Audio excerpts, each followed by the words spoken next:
Irmãos, vamos abrir a palavra do Senhor no Salmo 133. Nós temos feito exposições de alguns salmos neste mês. E hoje nós ouviremos o Senhor falando conosco na exposição do Salmo 133. Um salmo pequeno que tem muito a nos ensinar, muita riqueza bíblica. Então, fique com a sua Bíblia aberta durante toda a exposição. Nós vamos passar por cada verso. Salmo 133, eu farei a leitura na ARA, Almeida Revista e Atualizada.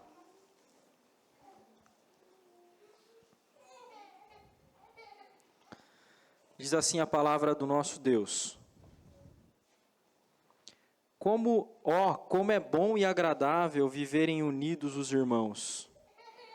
É como o óleo precioso sobre a cabeça, o qual desce para a barba de Arão, e desce para a gola de suas vestes. É como o orvalho do Hermon, que desce sobre os montes de Sião.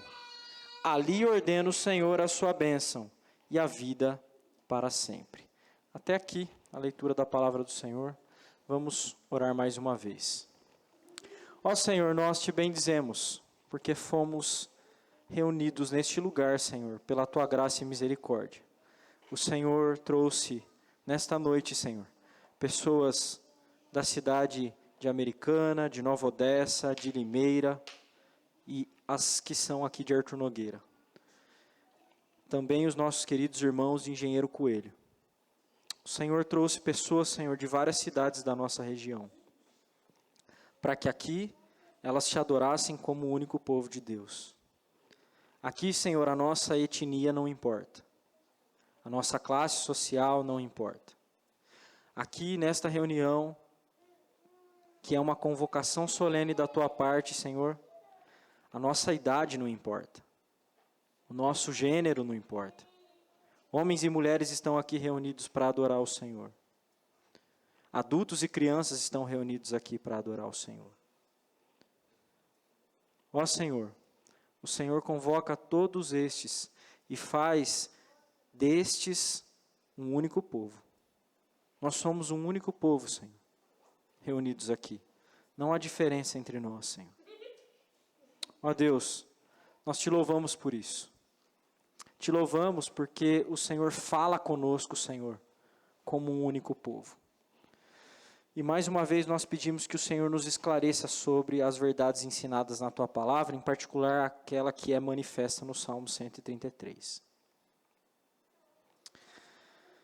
Nós te louvamos, Senhor, porque sabemos que o Senhor nos congregou e que, se assim o Senhor o fez, o Senhor também corrigirá as disposições erradas do nosso coração.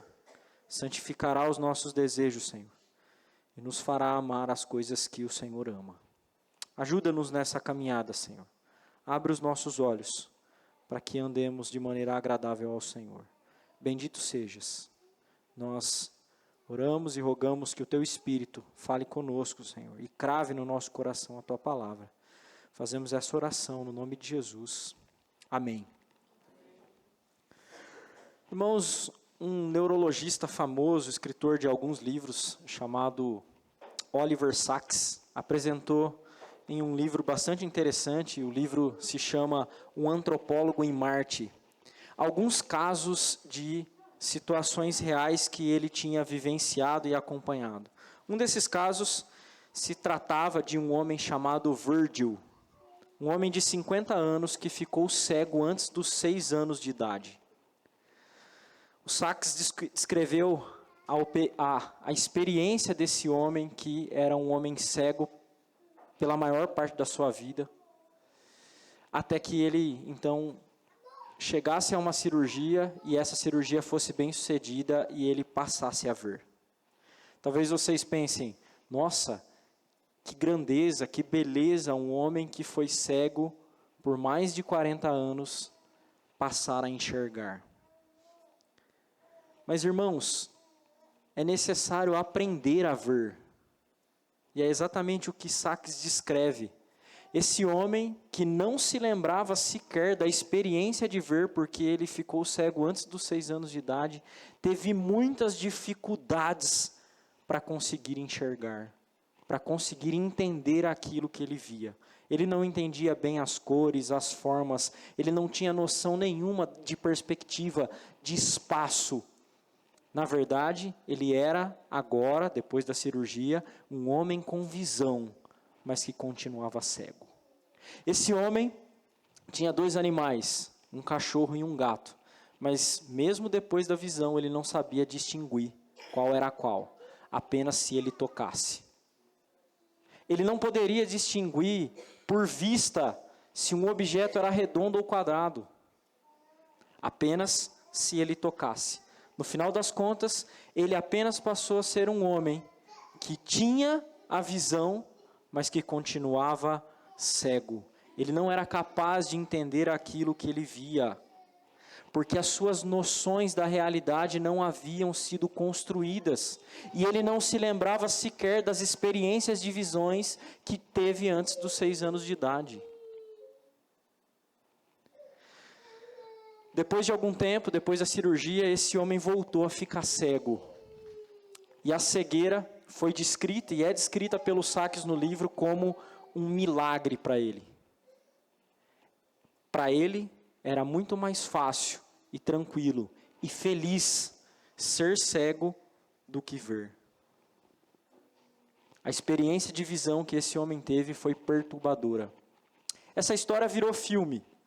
Um filme que foi estreado pelo Val Kilmer, mesmo ator que fez Top Gun.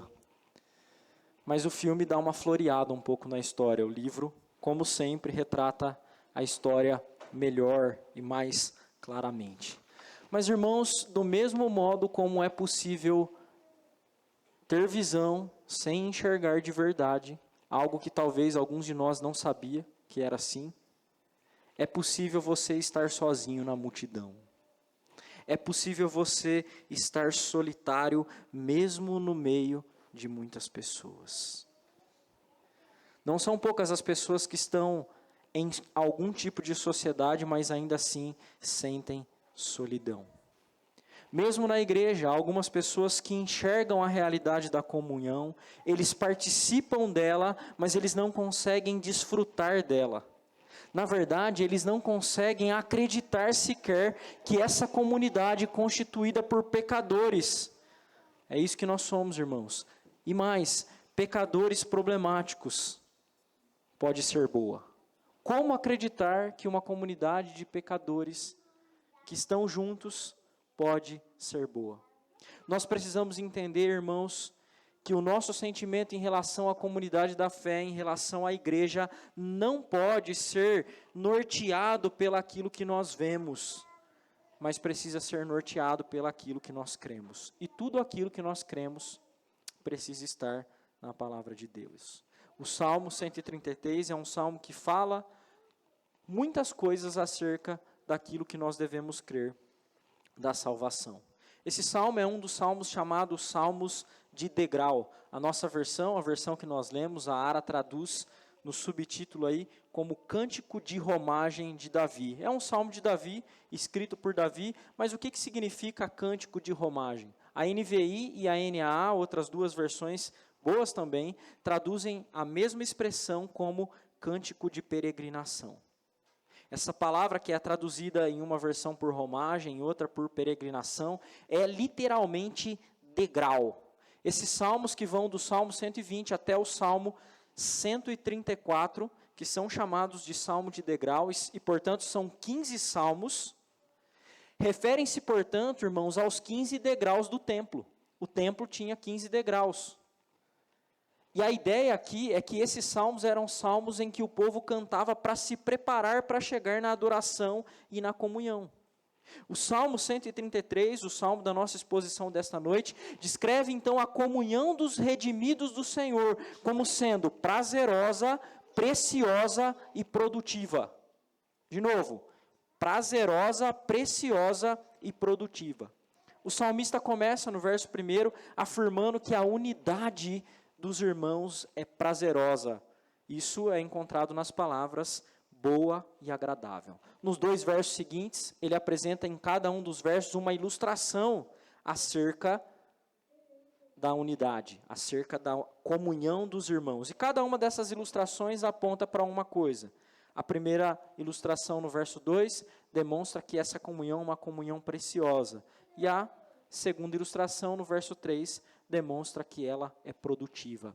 Nós veremos o significado de cada um desses versos e o que se quer dizer com prazerosa, preciosa e produtiva. Então, mais uma vez, fique com a sua Bíblia aberta, vamos ver o que esse salmo tem a dizer. A primeira lição é que a comunhão dos santos, a comunhão dos redimidos, é uma comunhão prazerosa. Perceba, irmãos, como o salmista começa com uma interjeição, que é uma expressão, como é bom e agradável. Esse primeiro verso afirma então que a unidade dos irmãos, quando eles estão juntos, é prazerosa, é algo deleitável, algo no qual ele tem prazer, ela é boa e agradável. Esse salmo está situado no contexto do culto de Israel. Portanto, a palavra irmãos aqui significa não irmãos de sangue, mas a comunidade da fé, a família da fé. O salmista entende que a companhia dos irmãos é boa e agradável. A companhia daqueles que vão para adorar a Deus juntos é boa e agradável. Esses dois adjetivos, irmãos, bom e agradável, são usados no Salmo 135, no verso 3, está bem próximo, se você quiser consultar, para se referir não à unidade, para se referir ao Senhor. Isso não pode ser acidental, isso é proposital. No Salmo 135, o Senhor é descrito como alguém que é bom e agradável. E agora, no verso 1 do Salmo 133, o verso que nós temos exposto, a unidade dos irmãos é vista como bom e agradável. Fazendo essa relação, irmãos, fica claro que o salmista quer dizer que quando nós desfrutamos e temos prazer na comunidade da fé, na comunhão dos redimidos, nós, na verdade, temos nessa comunhão um instrumento para desfrutar do próprio Deus, que é bom e agradável. É só por isso que essa comunhão pode ser boa e agradável, porque nela nós desfrutamos do próprio Deus. Irmãos, a companhia dos irmãos na fé não é prazerosa para todo mundo. Tem gente que acha que é algo pesado. Há irmãos que mantêm a distância propositalmente. Eles enxergam sim a igreja como uma sociedade, mas eles não têm deleite nessa sociedade. Eles contemplam e às vezes até com algum esforço participam de algumas coisas em que os irmãos estão envolvidos, mas eles não têm nenhum prazer nela. Se esse é o seu caso, você deve saber que precisa resolver esse problema. Mas você não vai resolver esse problema apenas mudando o seu comportamento, dizendo assim, agora eu vou me esforçar para estar com os irmãos. Não, porque o seu problema é muito mais grave do que isso. Seu problema não é apenas não ser sociável. Seu problema está no coração. A verdade, querido, é que você não tem prazer e não aprecia a comunhão dos santos, porque você tem uma visão deficiente de quão Deus é bom e agradável. É por isso. Porque nesta comunidade o Senhor se faz presente. Ele escolheu fazer assim. E você não tem prazer no seu povo. Então, o que você precisa de fato não é um esforço para estar na comunidade da fé. O que você precisa de fato é um esforço para conseguir enxergar o que Deus fez por você. Pense bem, para salvar o seu povo, Deus se fez homem. Ele participou da nossa natureza e andou com homens falhos como nós. Irmãos, pense em como Jesus interpretava os homens que andaram com ele durante os 3 anos do seu ministério. Eles eram tolos, eles eram cegos, surdos, eles não tinham os mesmos prazeres que o Senhor certamente. Mas o Senhor continuou andando com eles. Ele faria isso com você. Na verdade, Ele faz isso com você. Talvez você seja mais cansativo do que pensa, mas o Senhor continua ao seu lado. Ele continua ao seu lado. Curiosamente, o autor da carta aos Hebreus diz que o Senhor Jesus não se envergonha de chamá-los de irmãos. E se tem alguém que poderia ter vergonha de nos chamar de irmãos, é o Senhor. Mas Ele não faz isso. Não sei de que modo, mas Ele aprecia a comunhão com você. Ele aprecia essa comunhão. Mesmo que você é tolo, duro.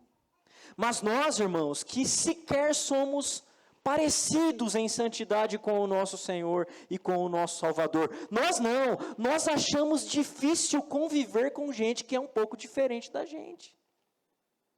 Porque aquele é chato, aquele fala demais, aquele fala de menos, aquele não conversa. Nós temos dificuldades e levantamos uma série de impedimentos para restringir a profundidade da nossa comunhão. E sabe por que a gente acha isso? Porque a gente tem uma visão pobre do Evangelho de Jesus Cristo.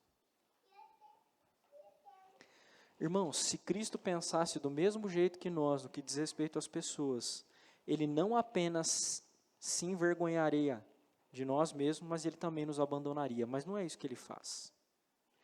Mas sabe, irmãos, eu também preciso dizer que eu sei que na igreja pode acontecer embates, relacionamentos difíceis.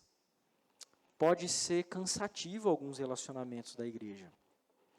Mas sabe de uma coisa? Isso não muda o fato de que Deus fez a companhia dos santos, a comunhão dos santos, o lugar no qual Ele demonstra a sua bondade e a sua agradabilidade.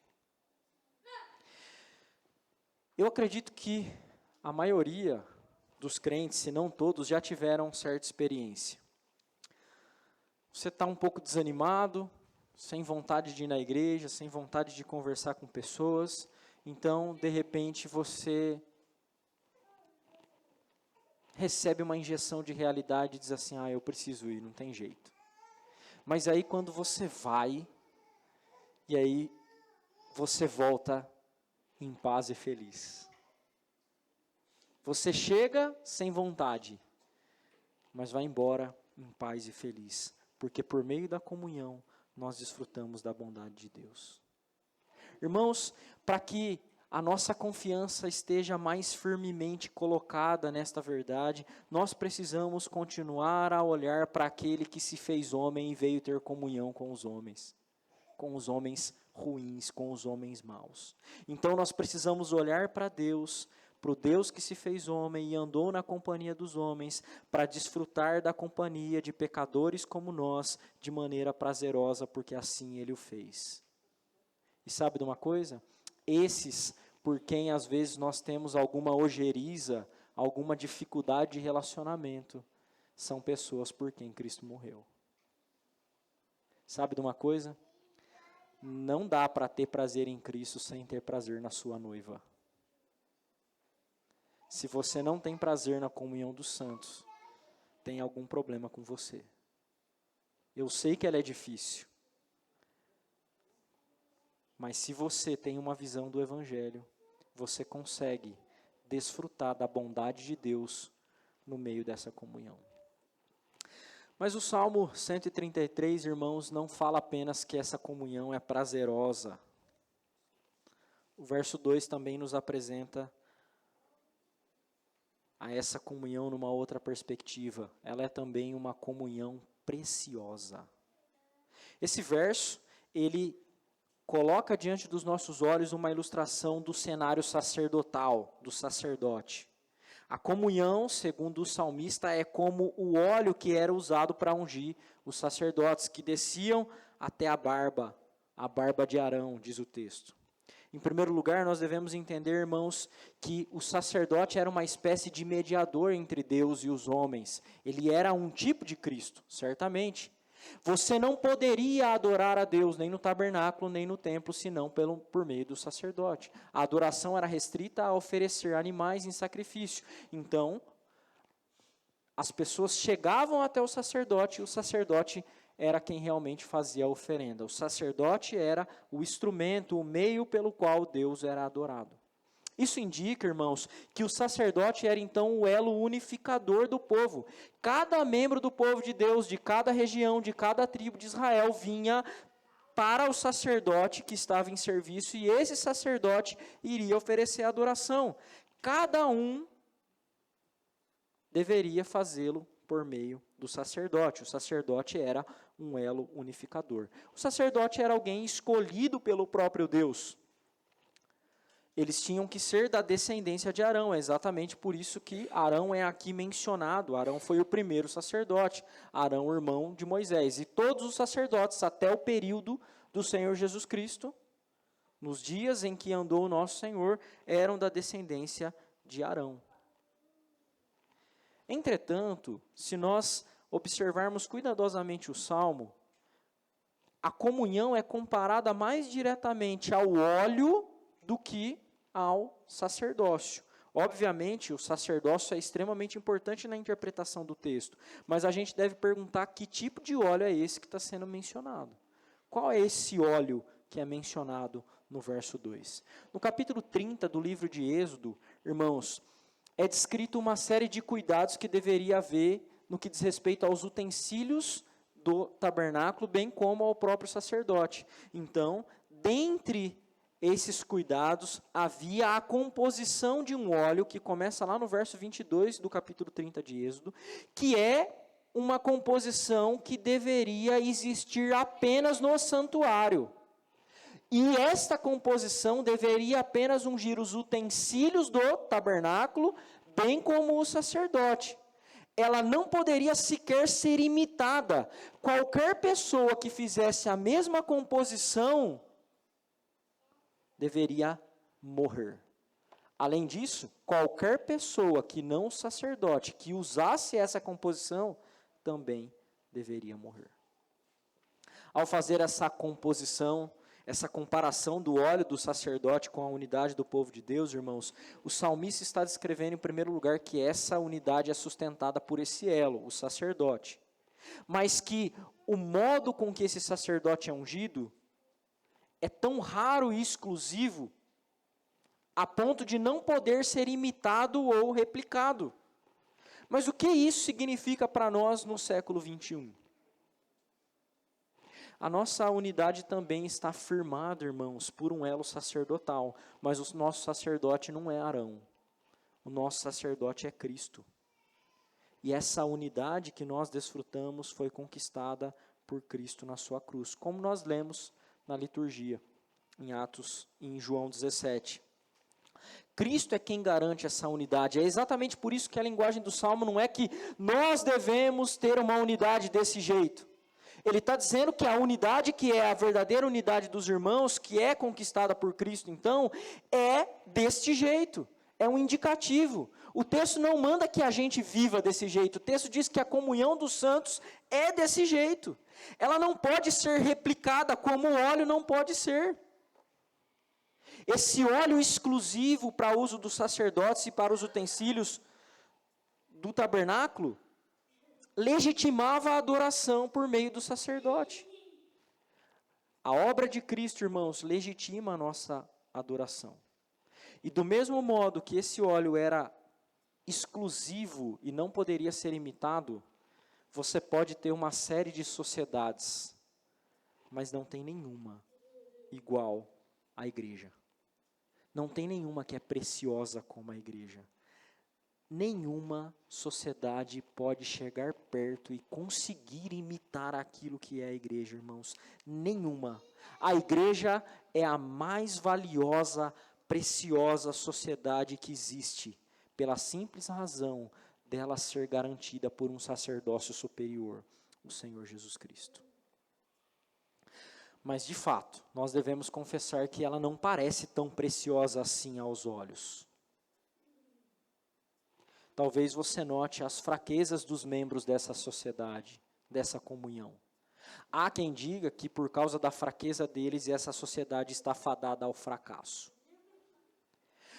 Há também aqueles que tratam essa sociedade como uma sociedade moralista, conservadora, farisaica, como se eles se achassem, a comunidade, melhores do que os outros. Irmãos, certamente a igreja tem defeitos. Como diziam os puritanos, ser incapaz de erros é um atributo inseparável do próprio Deus. Nenhuma outra criatura, nem mesmo a igreja, é incapaz de cometer erros, somente o Senhor.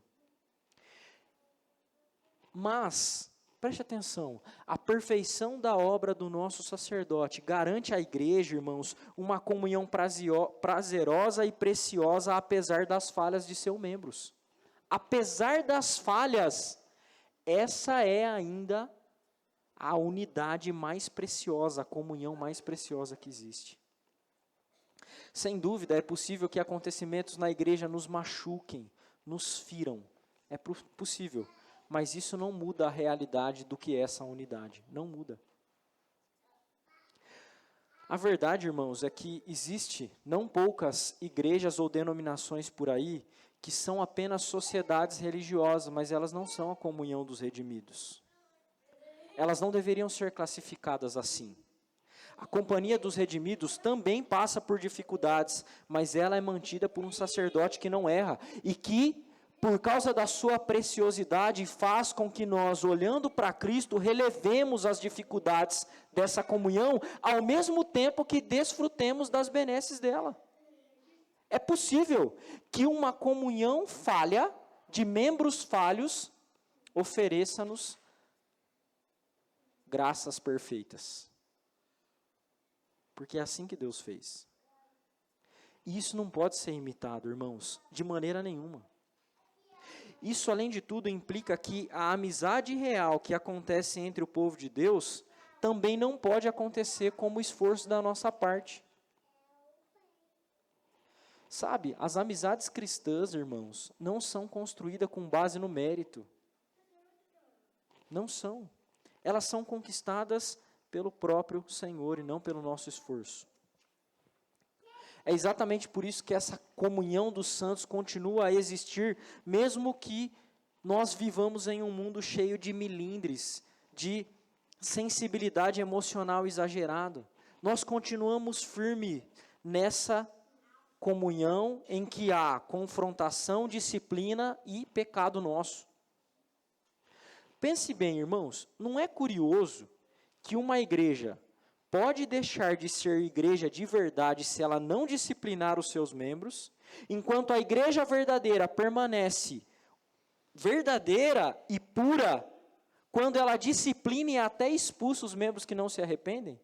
E é essa aqui, que disciplina e expulsa os membros que não se arrependem, que é uma comunhão prazerosa e preciosa. Enquanto as outras que negam essa verdade, que sacrificam os santos em nome da comunhão, eles deixam de ser a verdadeira comunhão dos santos.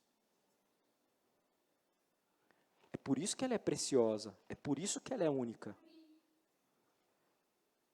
É claro, ela não é perigosa, ela não é preciosa porque nós não somos pecadores, porque nós somos. Mas ela é preciosa porque o sacerdote que conquistou a nossa comunhão é perfeito e sustenta, ordenando inclusive o modo de operação dela. Então, essa comunhão não pode ser imitada pelo mundo e também não pode imitar o mundo. A igreja não pode, em nome da comunhão, sacrificar a santidade. A igreja que sacrifica a santidade em nome da comunhão, deixa de ser igreja e, portanto, deixa de ser a comunhão dos redimidos. Mas, se você, então, está em uma igreja em que não há valor pela santidade de Deus e não há disciplina, então saia dela porque ela deixou de ser igreja. Mas se você está em uma igreja que tem disciplina, tem zelo moral, e zelo bíblico e teológico e doutrinário, então saiba que essa é uma igreja conquistada pelo Senhor Jesus Cristo. Especialmente se, apesar disso, de ser rígida, dura, teológica, ela também tiver comunhão. Essa é a igreja do Senhor Jesus Cristo. É isso que esse salmo diz, irmãos. Ela é preciosa porque ela foi conquistada por um sacerdote perfeito, que não era Arão, mas é o Senhor Jesus Cristo.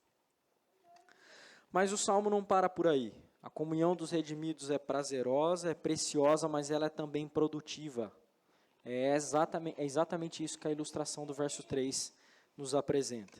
Então, o verso 3 faz uma comparação da comunhão dos redimidos com o orvalho do irmão que desce sobre as montanhas de Sião. Ele afirma ainda, ali ordena o Senhor a sua bênção para sempre. Irmãos, essa figura do orvalho do Monte Hermon precisa passar por uma análise, uma descrição geográfica de Israel. Essa é, na verdade, uma descrição da fertilidade de Israel, da produtividade daquilo que acontecia em relação ao Monte Hermon. Essa comunhão é produtiva porque é exatamente isso que o salmista pretende dizer ao citar o Monte Hermon. O Monte Hermon, irmãos, ele fica mais ou menos 3.000 metros acima do nível do mar. É um monte que pode ser visto de muitas regiões da Palestina. É o monte mais alto que pode ser visto de Israel. Mais alto. Se você já teve curiosidade e pesquisou no Google, o Monte Hermon é aquele que está sempre coberto de neve. É curioso porque a região da Palestina, quase majoritariamente, é uma região considerada seca. E Sião, aqui mencionada, que era o lugar onde o tabernáculo era colocado e depois o templo de Salomão foi colocado, significa exatamente aridez, terra seca e solo ressequido. É exatamente isso que significa.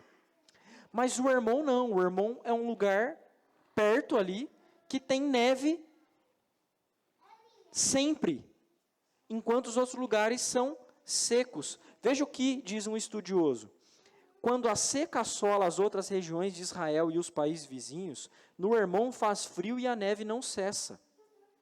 O calor do dia derrete grande parte desse gelo, transformando-o em água líquida que escorre pelas superfícies ou pelas entranhas do famoso monte e vai formar as 3 nascentes do Jordão. Dentro desse monte, o gelo escorre por dentro e forma as 3 nascentes que desembocam no Rio Jordão. É ali que nasce, que é um dos únicos lugares, dos poucos lugares que tem água, porque, via de regra, a região da Palestina é pobre de água.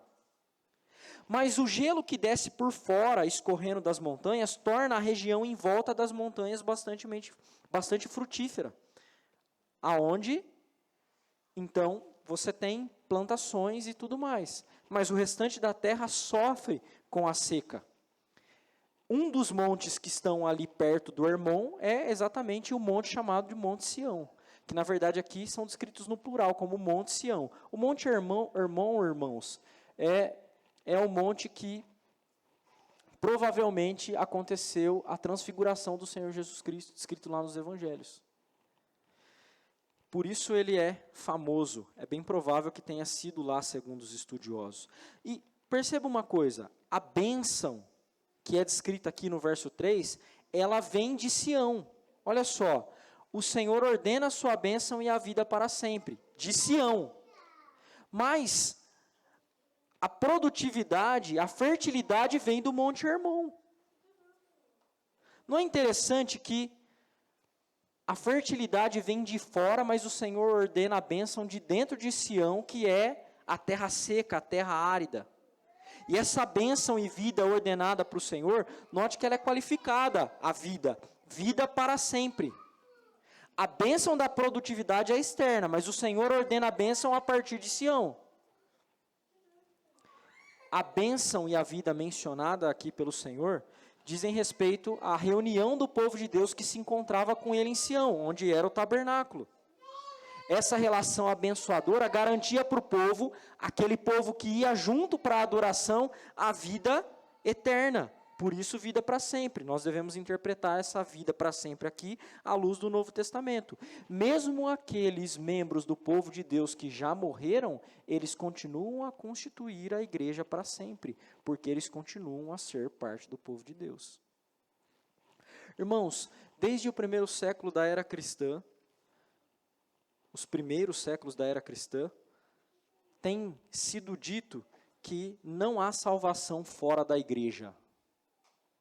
Não há salvação fora da igreja.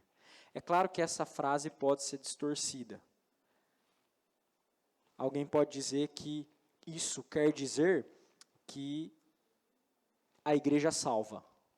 Não, não é isso que a frase pretende dizer, tá? Ou alguém pode dizer que a igreja detém o poder da salvação, que também não é verdade. Na verdade, essa afirmação dos pais da igreja, e quem talvez tenha sido o primeiro a dizer isso, foi um homem chamado Cipriano de Cartago, significava que Deus abençoa o povo que se reúne como seu povo e salva pessoas de fora e o reúnem ao seu povo. É isso que ele faz. Isso é a dinâmica do Novo Testamento. Ache no Novo Testamento sequer uma pessoa que foi salva e que não foi introduzida na igreja. Não tem. A dinâmica é essa. É isso então que a frase quer dizer. E perceba, a igreja, irmãos, é constituída de pecadores. Nós não somos salvos por causa de nós mesmos. Somos salvos por causa de uma graça externa, que vem de Deus. Mas Deus ordena a salvação de dentro da igreja para fora. Não somos nós que somos chamados de a embaixada do reino de Deus?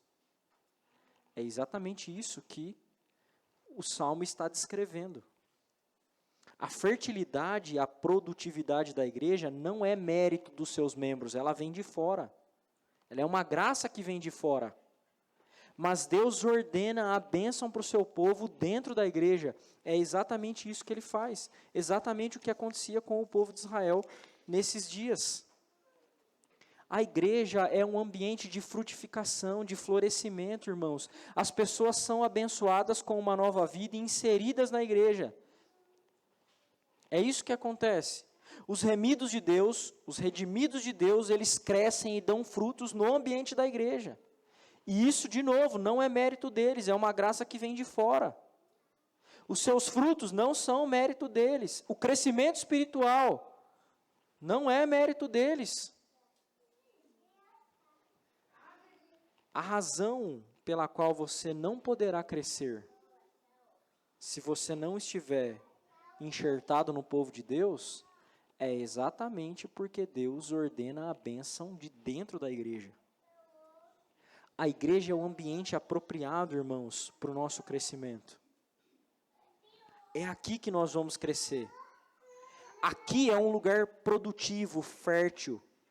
Veja bem, nós somos corrigidos, ensinados, fortalecidos, consolados, acolhidos, disciplinados. É aqui que os nossos dons se manifestam, são reconhecidos, são aprimorados. É aqui que os dons das outras pessoas nos abençoam. É aqui que os novos crentes são instalados e nós vemos a glória de Cristo brilhar na face deles. Nós vemos o encanto com o qual eles buscam o Senhor. É aqui na igreja que o Espírito Santo trabalha no coração dos eleitos de Deus. É aqui o lugar que Deus abençoa o seu povo, irmãos. Apesar das nossas grandes deficiências. Apesar dos nossos pecados, nós vemos Deus abençoando as pessoas aqui. Que doçura é enxergar essa realidade, irmãos, apesar de nós. Lendo um livro sobre o povo de Deus, eu me deparei com uma frase do autor que dizia: o evangelho talvez seria mais tranquilo se não fosse nós. Irmãos, a gente atrapalha a comunhão às vezes. Atrapalha. Mas Deus diz que tem que ser assim. Ele reúne pecadores para a comunhão. E a gente vai ter problema, mas isso é ainda o lugar onde Deus abençoa o seu povo. A igreja é isso, apesar de nós. É isso que esse salmo está dizendo.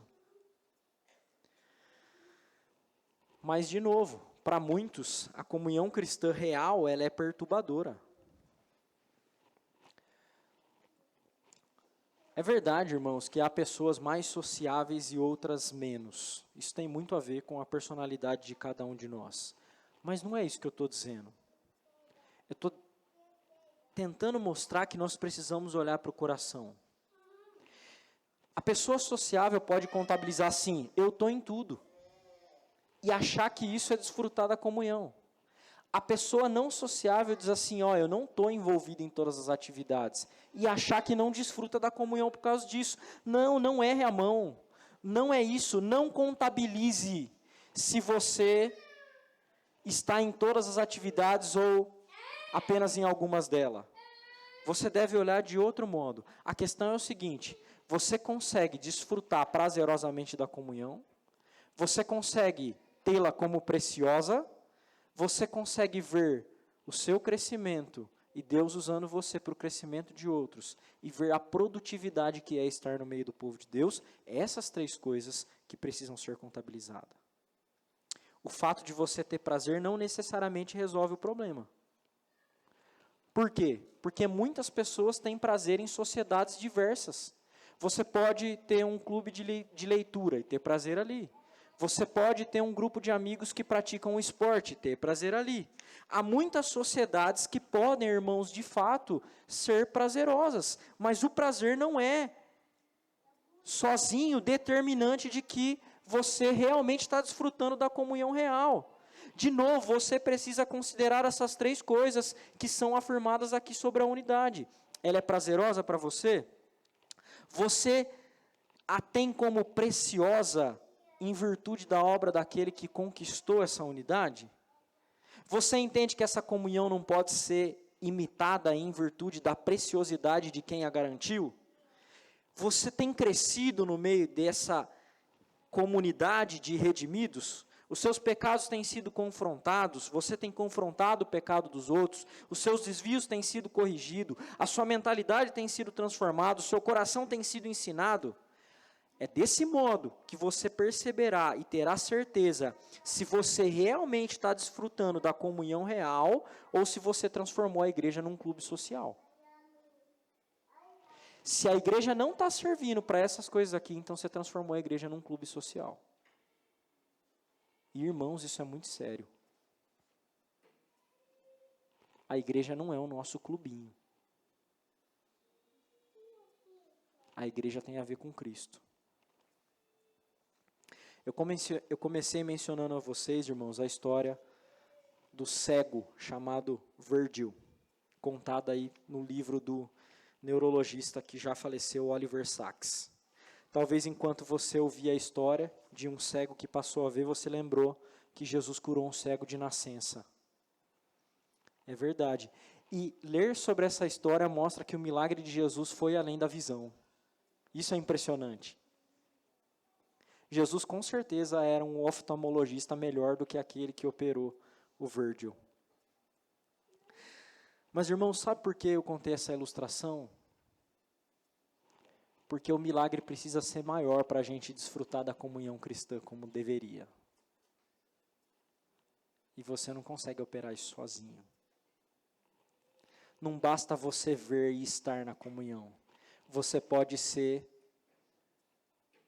solitário na multidão, se o seu coração não estiver nela. A comunhão cristã não é meramente gostar de pessoas e gostar de conversar com pessoas. A comunhão cristã diz respeito a viver prazerosamente, valorizar a preciosidade dela e colher a produtividade dela. Mas sabe de uma coisa? O cristão verdadeiro que foi redimido, que compõe a comunhão dos redimidos, ele não quer a comunhão só porque ela é prazerosa, preciosa e produtiva. Sabe o que ele entendeu? Que não dá para viver sem ela. Se Cristo planejou a comunhão dos santos, irmãos, não dá para viver sem ela. Não dá para viver longe da igreja, mesmo a gente sendo pecador. Que o Senhor nos ajude. Ó Senhor, concede-nos uma visão não míope, Senhor, não embaraçada da comunhão. Ajuda-nos a desfrutar, Senhor, da comunhão de maneira apropriada, dando glória ao Teu nome. Que nós, como salmistas, Senhor, possamos dizer quão bom e agradável é que os irmãos vivam em união. E que isso seja do nosso coração, Senhor.